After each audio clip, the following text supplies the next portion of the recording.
Bu ilin əvvəlindən xaricdə yaşayan blogerlər Mehman və Emin Hüseynovlar, Qabil Məmmədov, Alyona Əliyeva barədə müxtəlif internet platformalarında böhtan xarakterli məlumatlar yaymağa başladılar.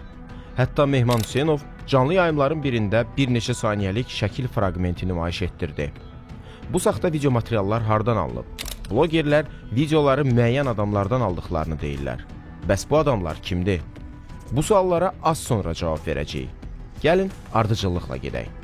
Blogerlərin internetdə qarayaxma kampaniyasına başlaması ilə təxminən eyni vaxtda Azərbaycanın yüksək vəzifəli şəxsləri ilə bir nəfər öz sosial media hesabları, elektron poçt və xaricdə qeydiyyata alınmış telefon nömrəsi üzərindən əlaqə saxlamağa çalışır. Xarici ölkədə olan bu şəxs həmin adamları güya Alyona Əliyevaya məxsus olması iddia etdiyi kadrlarla şantaj edir. Bu görüntüləri yaymamağının müqabilində 5 milyon avro tələb edir. Faktla əlaqədar Dövlət Təhlükəsizliyi Xidmətində Cinayət Məcəlləsinin müvafiq maddəsi üzrə cinayət işi başlanılır. Əməliyyat nəticəsində bu cinayət əməlini törətməkdə şübhəli bilinən Azərbaycan vətəndaşı F.S. saxlanılır. İstintaqa ifadəsində o, cinayəti törətdiyini etiraf edir və detalları danışır. Qeyd edək ki, saxlanılan şəxslə bağlı məhkəmə hökmü olmadığından biz reportajda onun adını çəkmirik və üzünü də göstərmirik. Məhkəmə qərarı olandan sonra bu şəxsin kimliyi açıqlanacaq. 11 fevralda Mehman Hüseynovla mən əlaqə yaratmaq istədim və Facebook səhifəsində, Sancaq Media səhifəsində ona mesaj göndərdim ki, xahiş elədim ki, o mənə həmin bu xanımın şəxsi həyat videolarını göndərsin, yaxud şəkillərini göndərsin. Həmin günü, yəni çox qısa zamandan sonra Elman Əliyev və Zəki bəy Səlimov həmin materialları mənə atdılar.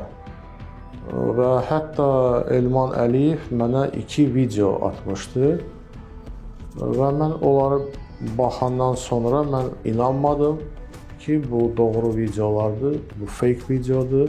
Bu Mehman Hüseynovun ondan gələn, onun vasitəsilə yayılan videolardır. Bu informasiyanı əldə edəndən sonra fevralın 11-də mən Facebook səhifəmdən Mehriban xanım Əliyevanın Facebook səhifəsində, ondan sonra Arzu Əliyevanın Facebook səhifəsində və Leyla xanım Əliyevanın səhifəsində orada mesaj yazdım ki, mənim əldə etdiyim müəyyən materiallar var Alyona xanımın şəxsi həyatından və mən işarə etdim ki, əlaqə saxlamaq istəyirəm onlarla. Ancaq heç bir reaksiya olmadığına görə fevralın 15-də mən görəndə ki, deməli, mənim mesajlarıma cavabı olmadı, qərara gəldim ki, məktub yazım və Heydər Əliyev fonduna, saytına ora girərək, orada müraciət bölməsində məktub yazdım, orada öz e-mailimi qoydum və telefon nömrəmi qoydum. Bu şərtlərimi təzədən təkrar elədim. Məndən Messenger vasitəsilə onların adamları əlaqə saxlasınlar. Bunu eləməsələr, mən artıq bu informasiyanı, məlumatları bütün dünyaya yayacağam. Deməli, informasiya agentliklərinə, səfirliklərinə, parlamentlərinə və s. Təxminən ayın 18-i mən deməli, Cavid Qurbanovla əlaqə yaratmağa nail oldum. Cavid Qurbanovla biz Telegram Messengeri ilə əlaqə qurduq, orada danışıqlar apardıq. Mən Cavid Qurbanova şərtini səsləndirdim. Dedim ki, mən 10 milyon avro tələb etmək istəyirdim, ancaq deməli, fikrimi dəyişdim və bu iş tez olsun deyə mən 5 milyon avro tələb elədim. Saxlanılan şəxs etiraf edir ki, bu görüntüləri ona Mehman Hüseynov və Qabil Məmmədova yaxın olan Elman Əliyev və Məmmadzəki Səlimov veriblər. Şübhəli şəxsin telefonunda bu adamlarla danışığının audio yazısı da aşkar edilib. Mehman, salam, necəsən? Nə var, nə yox? narahat eləyən səndən bir də xahişim var. Nəsə o şəkli tapa bilmirəm. Bir də o şəkli qardaşla bir də mənə göndər də. Elman bəy, bu qız bəyəm Alyonadır, nəsə belə burnu oxşayır, gözləri də я просто не понял, у нее на старых фотографиях карие глаза, а на новых фотографиях голубые глаза. И в этой она на фотке не так уж похожа. Честно, вот немножко это видео подозрительно.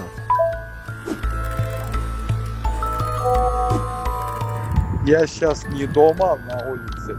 Я домой пойду, я тебе, сколько у меня фотка есть ее, который в Ютубе был, пошлю. Это не просто с улицы фотография, это очень, это целый большой сериал, оттуда фрагмент.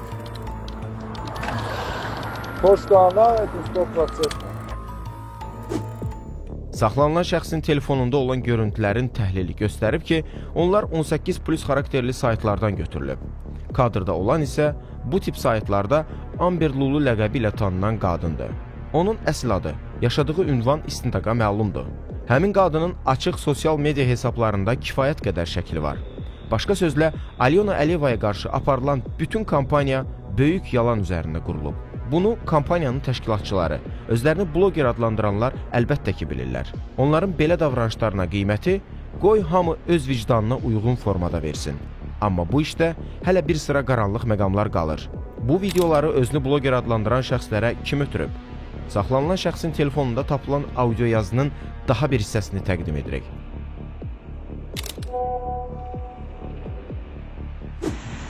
Salam. Başa düşmək lazımdır burada da. Yəni burada anlamaq lazımdır ki, düymə hardan basılır. Yəni haracan icazə verirlər də. Bu məsələnin Mehman tərəfindən ortalığa deyilməsi, qoyulmasına icazə verilir. Başa düşürsən? Bizə də icazə verilir ki, yəni bunu biraz qabardaq, biraz eləyək və yayaq, bunacan.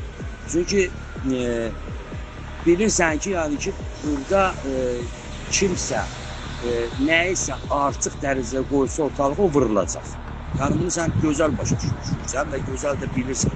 Yəni ki, aparılan oyunlarda kimə hansı rol verilir və haracan icazə verilir məsələsi.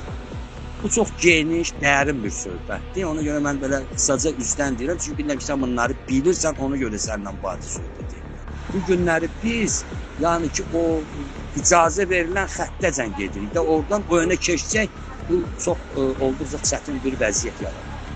Çünki bu rejimə artıq yuxarıdan düyməsi basılır ki, bu rejim dəyişilməlidir.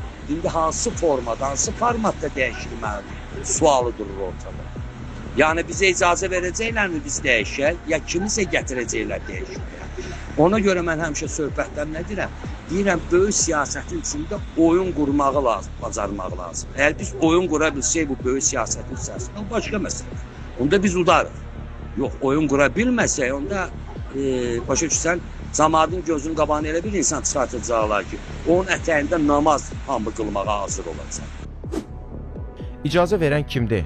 Hakimiyyət dəyişikliyinə qərarı kim verib? Öz təbirlərincə desək, yuxarıda oturan kimdir? Hansısa xaricdə oturan şəxs və qüvvə kimdir ki, Azərbaycanda hakimiyyət dəyişikliyinə qərar versin? Həmin qüvvəni güclü və qalib Azərbaycanın hakimiyyəti niyə qane etmir? Bu, artıq tamam başqa bir araşdırmanın mövzusudur. Sual yarana bilər ki, biz niyə bu mövzuda məhz indi danışmaq qərarına gəldik? Niyə görə biz buna qədər olan bu cür şantaj hallarından danışmamışıq? Əvvəl bu cür videolar peyda olanda sosial şəbəkələrin gücü, müasir texnologiyaların inkişaf səviyyəsi indiki kimi deyildi. Həmin zaman belə mövzunun efirdə işıqlandırılması, onun daha geniş yayılması demək idi. İndi isə sosial şəbəkələrin yayılma səviyyəsi, habelə bu cür videoların quraşdırılması texnologiyası güclü inkişaf edib. Və indi bu tip şantaj materialları artıq aktiv və geniş yayıla bilir. Məhz buna görə biz bu videonu təksib edən material hazırladıq. Hesab edirik ki, cəmiyyətdə tutduğu mövqedən, siyasi mənsubiyyətindən, cinsindən asılı olmayaraq heç kimə qarşı belə addımlar atılmamalıdır. Xüsusilə də qadına qarşı şantaj yol verilməzdir. Qadın Azərbaycan cəmiyyətində daim müqəddəsdir. Qızımızdır, anamızdır, bacımızdır. Bu, əsrlər boyu bizim milli dəyərimiz olub. Qadına ləkə atılanda, bu palçıq bütün cəmiyyətin üzərinə atılır. Bugün bir qadının ünvanına atılan iftira və böhtana göz yumacağıqsa, sabah bunun bütün cəmiyyətə yayılacağı ehtimalı var. Bunun qarşısını bugün hamımız, bütün cəmiyyət olaraq almalıyıq.